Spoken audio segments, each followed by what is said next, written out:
end phase, trigger, Dark Simorgh, and our opponent cannot use spell or traps. Imperial Order and Royal Decree all in one set. Ah, crap. Greetings, Vtuber who cooked up another evil concoction, Rigil Agateiades here. Now, before you swap to a different video because you think this is just a Rainbow Magician stun, just stay on for a while so you know what to do against this deck. Because this is way more evil than the runic version. Your usual Rainbow Magician stun involves playing cards to pop the only back row your opponent has. If the stun player draws no spell trap pop, or if the opposing player has more cards to set, they're screwed, and they deserve that. But for us, you don't get to set a single card, not even a monster. The way we do this is with our royal finish, Simorgh, Bird of Sovereignty, and the Dark Simorgh that comes off it. Now, the Dark Simorgh is an extremely old card, and with it comes an extremely old-fashioned effect. We just need the 5 words at the end. Your opponent cannot set cards. Back in the days, it prevents your opponents from using flip effects or trap cards. Today, we put it together with Anti-Spell Fragrance or 5 Rainbow Magician. And the result is your opponent cannot use either monsters or spells. Of course, trap cards are also out of the discussion. And yeah, that's pretty much the entire deck. What else do you even need? To bring out the Bird of Sovereignty, we can do that easily with Tri-Brigades. 1 Fractal or 10 key can do that with Spare, and the Simorgh starters can also do that. If you have an extra pitch, you can get an extra negate as well. Now the combos of the deck. There are many combos that are specific to the combination of cards you have, so I'll just go over the one that is the deepest one with the least complications. That will involve just 1 Simorgh Onslaught and any winged beast to pitch. Now Simorgh Onslaught is like the Melody of Awakening Dragons, and it searches 2 Simorgh cards with different attributes from the deck. We grab the Bird of Bringing and the Bird of Perfection, the best starter and the best extender. Normal summon the best starter, grab any Simorgh card, while triggering the best extender, which will normal summon a Simorgh monster from the hand when another monster, a winged beast monster, is normal or special summoned. Bird of Bringing will grab us the tribute summon monster we need. Funny enough, this deck tribute summons. And then Bird of Perfection to send Simorgh of Darkness as cost, and then search the field spell. What you see here is the exact combo of a field spell to support a tribute summon and a tribute summon monster. Reveal the tribute summon monster in the hand, reduce the amount of tributes we need, and then an extra normal summon all in the field spell alone. Quite crazy if you ask me. Tribute the Bird of Bringing, and then trigger the Simorgh of Darkness in the grave. Now we have a choice to make. Here we can use the Bird of Bringing to bring itself out, but that's only 2 monsters on the field other than the tribute summoned monsters to make the Bird of Sovereignty. The floodgate we have in the hand is the anti-spell, so instead of keeping the Simorgh of Darkness, which is a spell or trap and a gate, we will keep Lord of the Storm, which shuffles a card on the field when a spell or trap card is activated.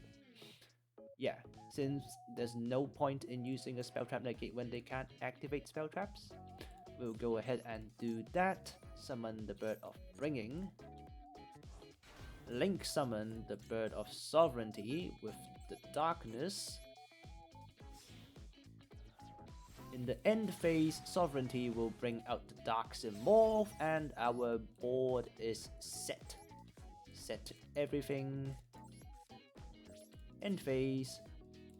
Trigger Dark Simorgh.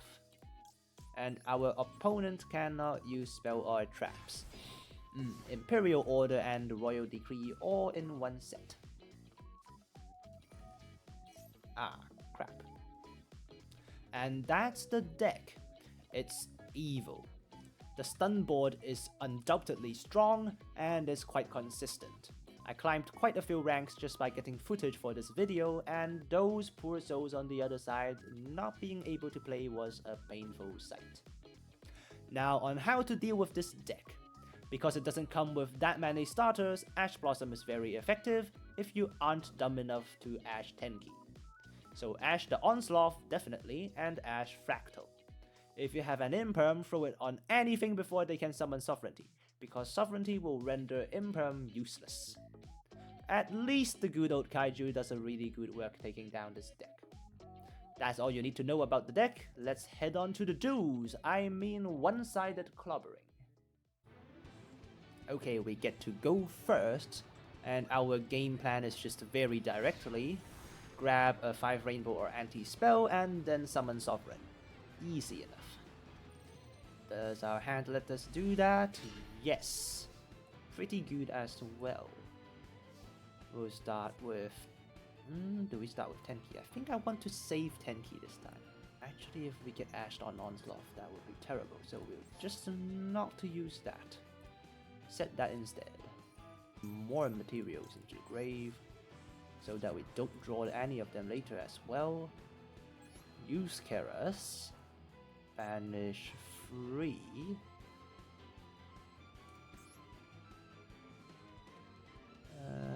Fractal. Nerval. Okay.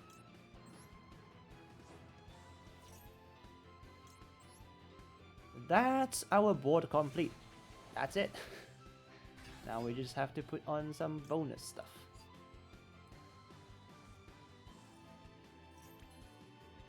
Activate the field spell. Set a card. End our turn. End phase, we summon the Dark Simorgh, and our opponent is screwed with no monster effects.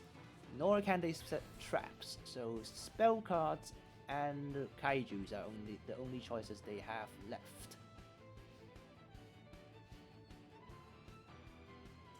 And he surrenders because he knows what's going on. Quick and easy. Speaking of which, we drew the 5 rainbow. And a perfect hand to start as well.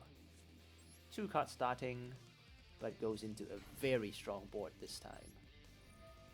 Bird of Bringing will trigger Bird of Perfection. Our opponent has a hand trap here, but we have the cross out. Max C will throw the Ash here and save the cross out for the rest. Stovey Torby can't do anything about that. Perfection. Now the graveyard effect of Big Welcome Labyrinth only activates... Oh, he probably has the Coup Clock as well. This will be a hard one. But the moment our Dark Simorgh drops, this Labyrinth player will be completely cooked. There goes the Big Welcome. Oh right, our 5 rainbow is completely useless now. We grab... Do we just grab Dark Simorgh? We can still do the same thing in our combo.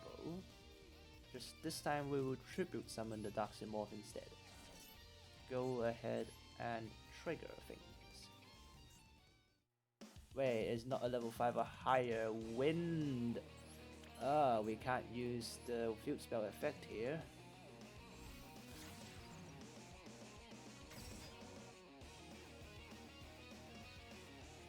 Veiler? Huh? You should have thrown that out way earlier. Banish those 2. We couldn't summon the Bird of Bringing because our opponent has something in the spell trap zone already. That was not expected.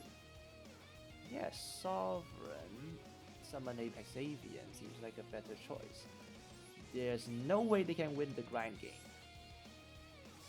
We'll also tuck our 5 Rainbow Magician backs because they will probably have a million cards to set. BD Crow, that's great. In face, summon Apex Avian. That will be an Omni every turn. We also can't target our bigger birds, so this will be fine. Another set card. Bigger Welcome will absolutely negate that. The lady is 2900 attack, so if he goes over the Sovereign, it will be a problem. Wait, we can... Yeah, the field spell is a Simorgh card, so we can destroy that instead. And then Simorgh the Sovereign again, and we summon Apex Avian again. Yeah, he's screwed. Welcome, and no. Not today.